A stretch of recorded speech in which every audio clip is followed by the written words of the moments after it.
Shalom Bapak Ibu yang dikasihi oleh Tuhan. Ada beberapa ayat di dalam kitab suci kita yang jikalau kita baca secara sepintas akan menimbulkan kesan bahwa kekristenan itu mengajarkan keselamatan untuk mencapai surga karena melakukan perbuatan baik. Salah satu ayat tersebut ialah Yohanes pasal 5 ayat yang ke-29. Saya akan membacakannya mulai dari ayat yang ke-28.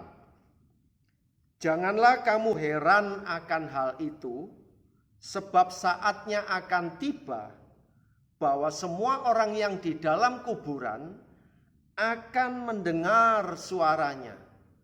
Dan mereka yang telah berbuat baik akan keluar dan bangkit untuk hidup yang kekal.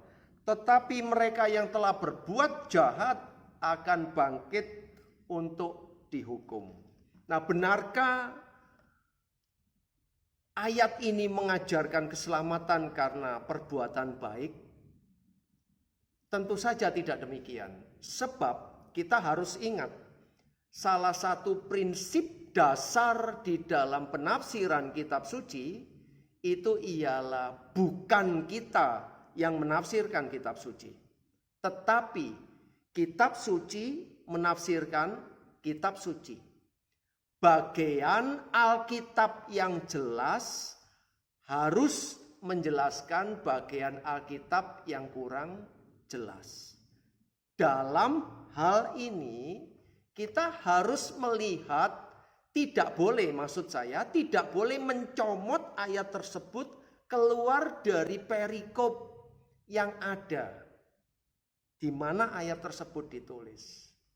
Sebab di dalam perikop yang sama, khususnya ayat yang ke-24, Tuhan Yesus justru mengajarkan keselamatan itu karena mendengar dan percaya kepada pengajaran Tuhan Yesus serta percaya kepada Bapa yang mengutus Yesus.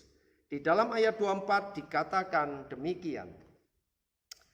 Aku berkata kepadamu, sesungguhnya barang siapa mendengar perkataanku dan percaya kepada Dia yang mengutus aku, ia mempunyai hidup yang kekal dan tidak turut dihukum, sebab ia sudah pindah dari dalam maut ke dalam hidup.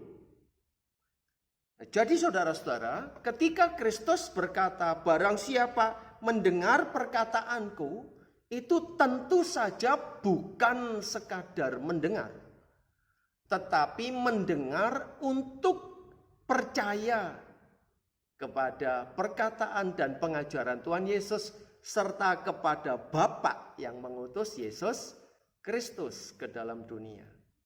Nah, orang yang sudah seperti itu tidak akan turut dihukum.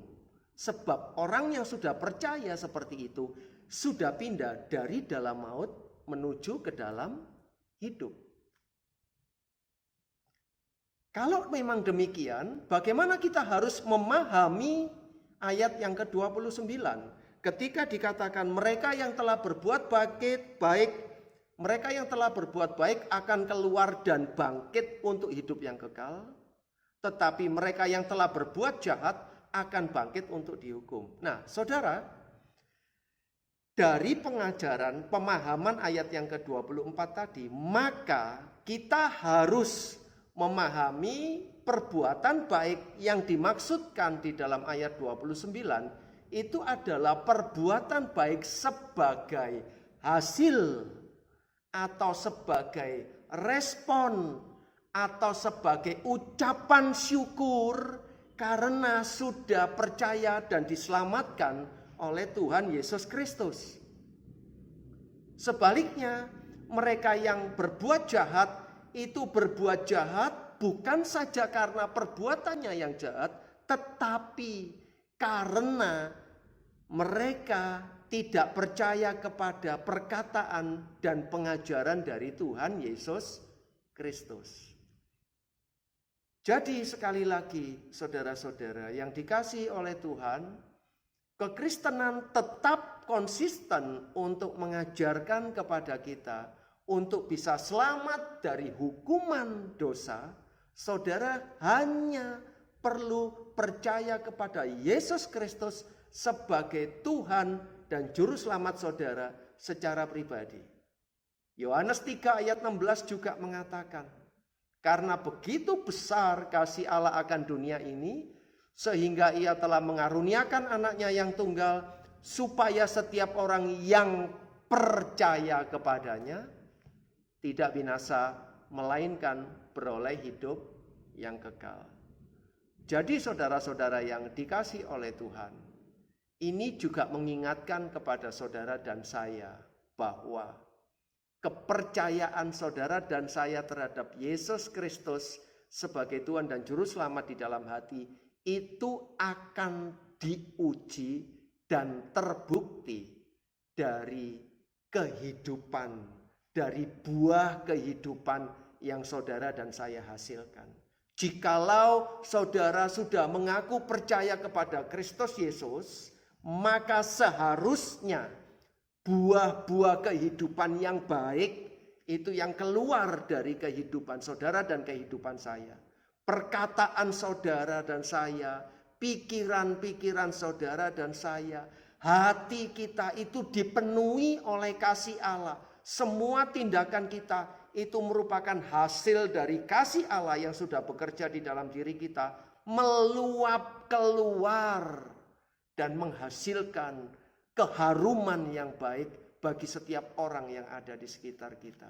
Tidak membenci, tidak iri hati, tidak mendendam, tidak melakukan yang jahat, tidak melakukan rancangan-rancangan hati yang tidak baik. Nah, bagaimana sekali lagi dengan hasil perbuatan baik kita selama ini? Saya berharap melalui perenungan firman Tuhan pada saat ini mengingatkan kita, mengintrospeksi diri kita, sejauh mana kepercayaan kita ini meluap keluar dalam perbuatan kita. Tuhan Yesus memberkati kita. Amin.